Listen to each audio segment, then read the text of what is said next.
But what happened, and what did you guys find at the New Mexico site? Yeah, so I recorded this in American Cosmic, and we, went to this site. We were both blindfolded, and Tyler D, who I keep as pseudonymous, went there with us. Well, he took us there, and so we did find what looked like, to me, it looked like kind of like a frog skin type material, and we took that back, and Garry analyzed it. I know that he thought it was anomalous at first, but I actually don't know what his finding is today. But that's what from my perspective we found. Well, perfect. Well, luckily we have him right here. What did you find, Gary? Right. Well, so there were several different pieces. Um, and, it's interesting. The audience needs to understand that scientists are accustomed when they talk about their data to people always knowing that this is preliminary until I send it out. And just like, for instance, with the Atacama, when I first looked at the data with the Atacama mummy, I didn't quite understand what the sequences meant because there was a lot of junk. And so when I began reporting it to my colleague, he who shall go unnamed, um, it it was like, well, like 90% of it doesn't seem to fit anything. Holy goddamn shit, guys. We've got, for the first time ever, Dr. Garry Nolan and Diana Pasulka on the same interview. That is crazy what a timeline we live in, am I right? And just a fun fact, by the way, like Diana Pasulka recently commented on one of my shorts. I had to double check that shit because, oh my god. So we're going to be talking about gift sites that we've spoken about extensively on this channel since the start as well, and also Tim Taylor, Tyler D, as he was named in Diana Pasulka's book. We later found out that it's Tim Taylor, his real name, and that he chained in the motherfucking islands with some islands, and there's this mysterious group, and he works for the Hammer. I mean, Jesus Christ. Sticking out your tongue for the picture. So with the metals and the materials that I recall us bringing back, one were the so-called what was it, the alien honeycomb, as it was called at the time. And I mean, it definitely looked strange. Uh, there was another. Do you guys think the aliens would appreciate the honeycomb on my skin? I mean, they'd like recognize that shit, right? Which was kind of this silvery black covered metal that was slightly friable. And then there were a few clear pieces of metal that looked like aluminum with kind of scratchings and etchings on them, not etchings as if somebody was writing hieroglyphics, just kind of a pattern with a brown substance on them. And there might have been one or two more that we found. And in fact, Diana was like a divining rod out there. Every time she turned around, she was finding something. I was mostly spent my time up on a ridge uh, from where the object was supposed to have come over and supposedly hit before it landed on the other side of the little ravine. It wasn't so much a ravine as a long flat area. Then again, you could say it's like a natural occurring structure or pattern. You know, like bees, like their honey, whatever you call it, is like it's honeycomb, right? So it's in the name. The event of me putting my samples through the metal detector at the airport and the metal detector shutting down absolutely happened. And as Diana knows, I went white. Because I had samples in there, and I was sure that they were going to open the thing up, find this stuff, and drag me off to the penitentiary somewhere. So when I got back and did some of the measurements, there looked to be a lot of anomalous isotopes or metals that I reported to Diana. for sure. And when I looked more closely, though, and again, so this is the thing: the scientists like to be right, but good scientists know that very often they're wrong, and when they don't understand something, the best thing to do is actually go find the real expert on metals, for instance, or how to use a certain instrument, etc. And as many have remarked on the internet, on Twitter, well, Gary's an immunologist, he's not a metallurgist, so what right does he have to do anything in this area? Well, I have the right to ask the question first and then to go find the expert to make sure that what I'm doing is right. And that's what I do. Does anyone else miss Dr. Garry Nolan beefing with Neil deGrasse Tyson? That was what a timeline that was. I fucking enjoyed that shit. We need some more of that, some drama, some sensationalism, am I right? And so they said there's a thing called diatomics. And diatomics in mass spectrometry are the atoms might have been individually separated in the sample, but in the process of activating the sample, turning it into ions, and then it goes into a cloud, those individual atoms might come together during the measurement, stick, and then when their mass is measured, rather than being individual atom masses, they are the combined atom mass. So they look bigger than what they are. So if silicon were together with silicon, it could be something like 54, which would make it look like chromium, I think, etc. And the only way to discern that is there's a few settings on the machine that you can set that lowers the chance for a diatomic, because it would have a double charge to get there, or you better separate the objects or lower the concentration. So at first, it looked like the samples were not of this earth because they had so many mixtures in there that just didn't seem to be right. Okay, but then when you start asking the expert, they say, "Here's the explanation for why that looks this way."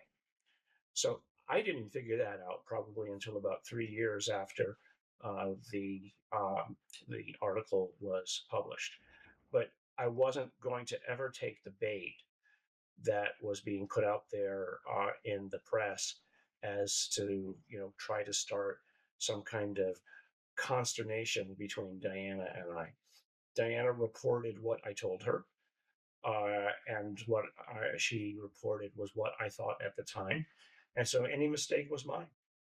When a material is confusing someone with the background and credentials of Dr. Garry Nolan, I know I shouldn't inflate this guy's ego even more, but for real though, that's pretty significant. And the fact that he could, if he thinks he was wrong in some things, he could find the humility to go back and just be like, that's not her fault, I said what I thought was to be true. That's pretty honorable. And it's his first time fucking up, unlike Lou Elizondo, right? Yes, so you have to understand that this is the time period was a while ago, right? I was writing this book and I still didn't believe in the phenomena at all. I was shocked that Garry and Tyler believed it because they're so credible and amazingly intelligent. It was beginning to dawn on me that it was real. So as I was out there doing this field work, I recognized that this was, it's not just that you had people like Garry Halputoff and, physicists and then other people that were well placed in programs like Tyler. It's not just that they were doing this work. It's also the fact that I'd spent my entire life looking historically at things that were considered aerial phenomena back in the day, and that it fit the pattern. And so there was a pattern match. So all of this, and that Tyler predicted that Garry. Is it just me, or is Diana kind of bad?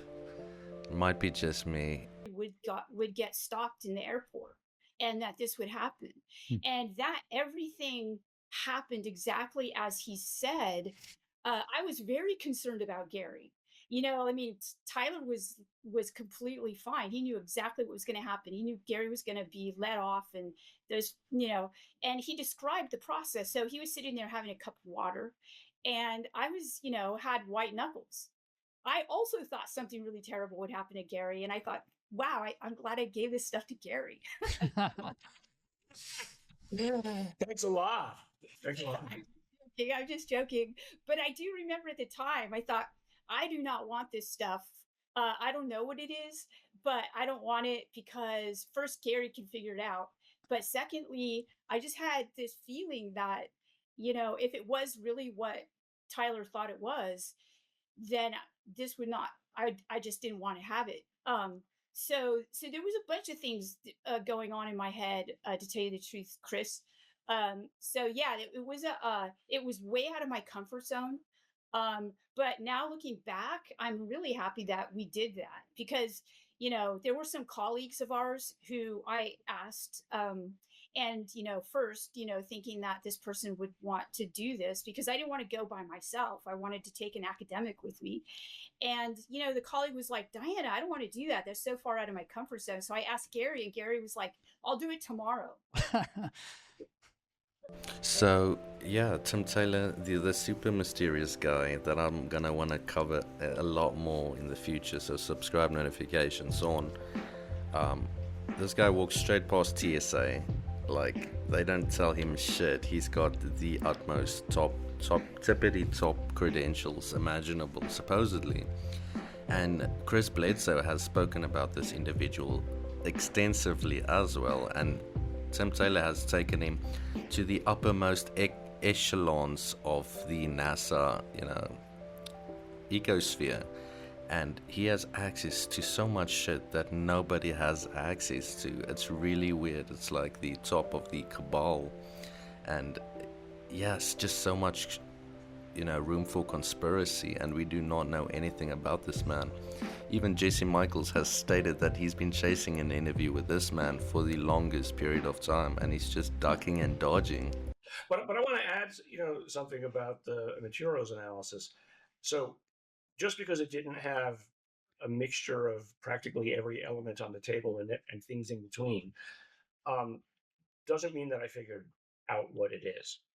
I mean, the alien honeycomb, Larry Lemke and I would say more Larry than me, Larry looked into the literature and found examples from that era of aerofoil that exactly matched the honeycomb with even the knot we found is a knot from the early 1900s that actually is a fisherman's web, but they had adapted that exact structure to lay over the honeycomb structure that they then poured the resin on, and that helped keep everything in place. But there were still, I still have the samples. Just because I can say that they're made of the elements that are supposed to be found in this universe doesn't mean that they didn't come from somewhere else. What was 100% clear was that the debris field was in the middle of nowhere, filled with old pots and cans, bottles, even like, I think we found like an old tomato can. Remember that big old tomato can? You can still see the writing on the thing crushed. And the tomato can was from like the 1930s.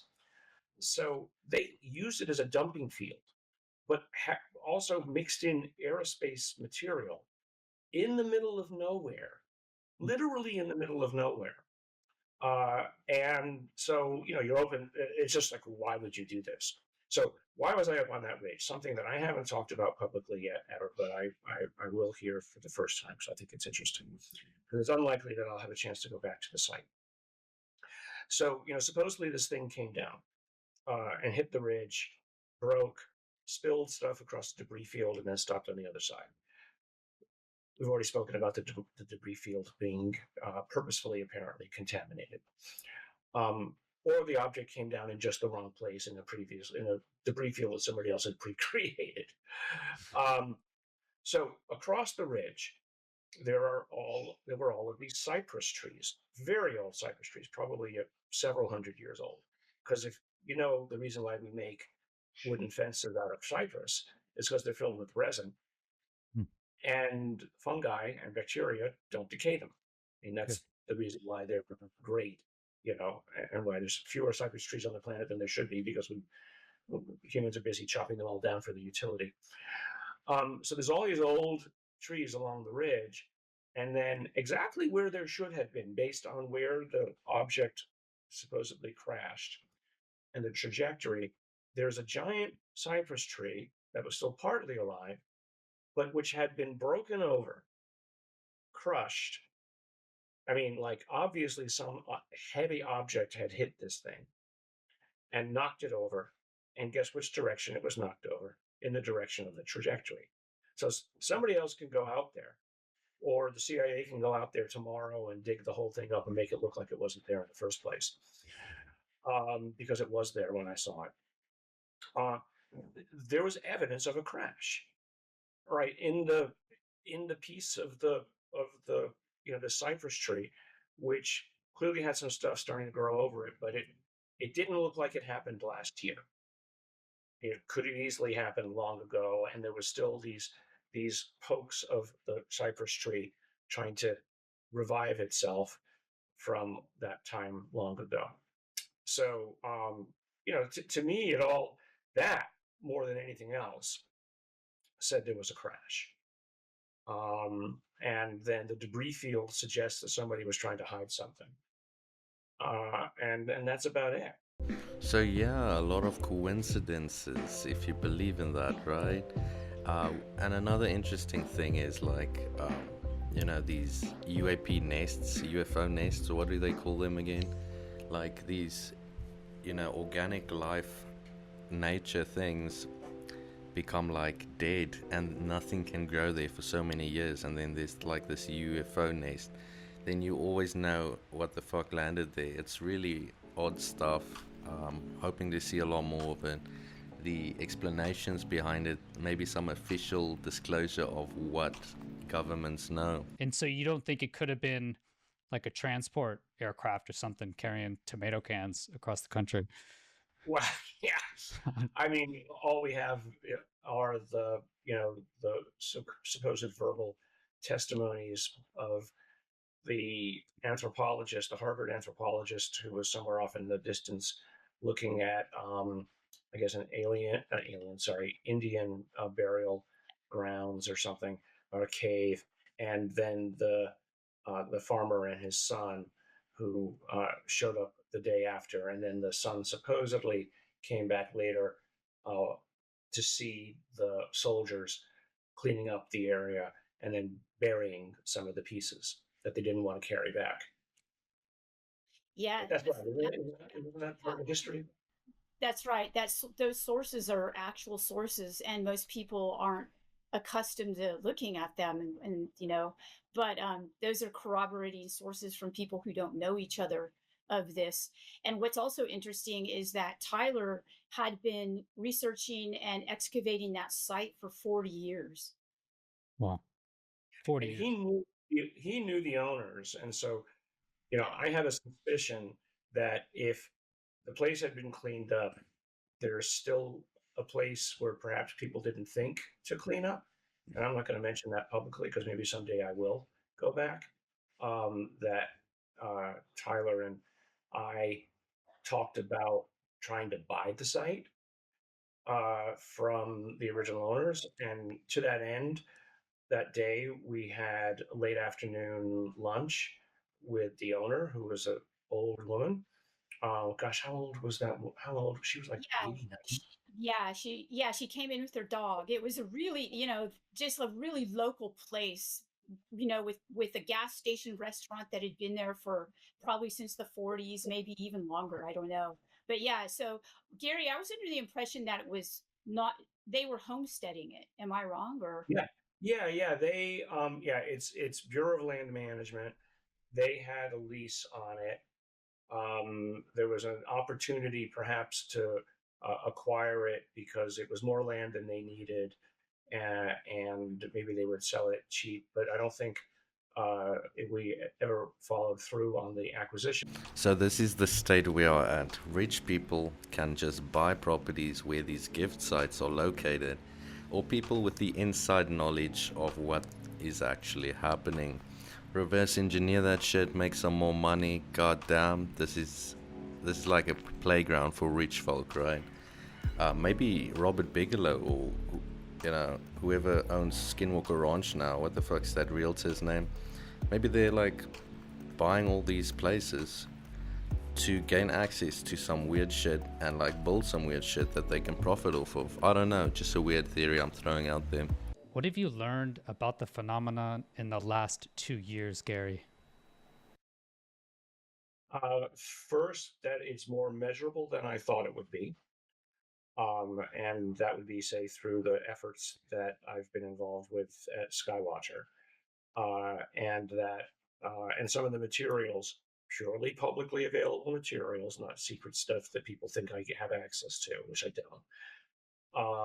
So it's more measurable because we can put together sensor systems that can see things, but it's harder in that figuring out what the data actually means and coming to the kinds of conclusions that people think scientists should be able to come to is more difficult. So I would say they're both good from the scientific standpoint. We have access to more materials. We know that we have analyses, approaches that can approximate them. We're beginning to get reproducibility. But as is the case always in science, the more data you get, often the harder it is to come to conclusions to create a standardized picture. Wait, what the actual fuck is that? Is that a pig laying behind him? I'm only seeing this shit right now. What the fuck? What is the best evidence for NHI that you've come across? Well, the certainty claim has been misunderstood, but it didn't stop it from going worldwide. Stanford scientists is 100% sure of this X, Y, or Z, which I hadn't actually said that. If you look back at what I said, it was basically, what do you think the chance that it is here? I said, if I were to make a bet, it would be 100%. Do you believe that extraterrestrial intelligence has visited planet Earth? I think you can go a step further. It hasn't just visited, it's been here a long time, and it's still here. And it has basically, people talk about the wow signal, looking for extraterrestrial intelligence. The wow signal is that people see it on an almost regular basis. That's the communication that's already here. And that statement seems so incredible that it's tough to believe, right? Like, people hear that, and maybe a lot of people here hear that, and they don't believe it. And so I'm curious, if you had to assign a probability to that statement, that you believe extraterrestrial intelligence has visited this planet, what probability would you assign? 100%. At the end of the day, when you're placing a bet on the table on roulette, you're going to place it somewhere, and you're 100% certain it's going to be that when you do it, or you go home having lost all your money. There's a beautiful hummingbird right outside the window looking at me. So the best evidence, I would say there's a lot of the best evidence, but stuff that I've been involved with Skywatcher, where we make this supposed call, and then things show up within a time frame posted, and then I've got pictures of things like right next to the helicopter that showed up, or just coincidence of this on one of our separate events when objects were seen, and we have pictures of the stuff flying by rapidly. I mean, because it's moving so gosh darn fast that all you see is it across perhaps 2 or 3 frames of a rapid camera moving, and it's not a bug, so I don't care what anybody says. So it's those kinds of things that convince me further that, at least not being the government, we can collect that data. Yeah, collect data, schmeider. How long have we been hearing about collecting data? How long does this take? Like, Jacob Barber was transporting fucking eggs that are extraterrestrial, supposedly, that made him cry. Why can he not collect one again but for himself? Like, none of this makes any sense. So many questions. It's super frustrating. Let me know what you think. Is all this just secret Lockheed Martin tech, tic-tac? Or is there something like weird, or is it both? I think I'm leaning towards both. I don't know. Let me know what you think. Guys, if you enjoyed this video at all, this is a long one, please leave a like. I'd appreciate that so much. Share with your friends, your family, any group, any fucking subreddit. Like, Jesus Christ, I'd appreciate that. Fucking degenerate.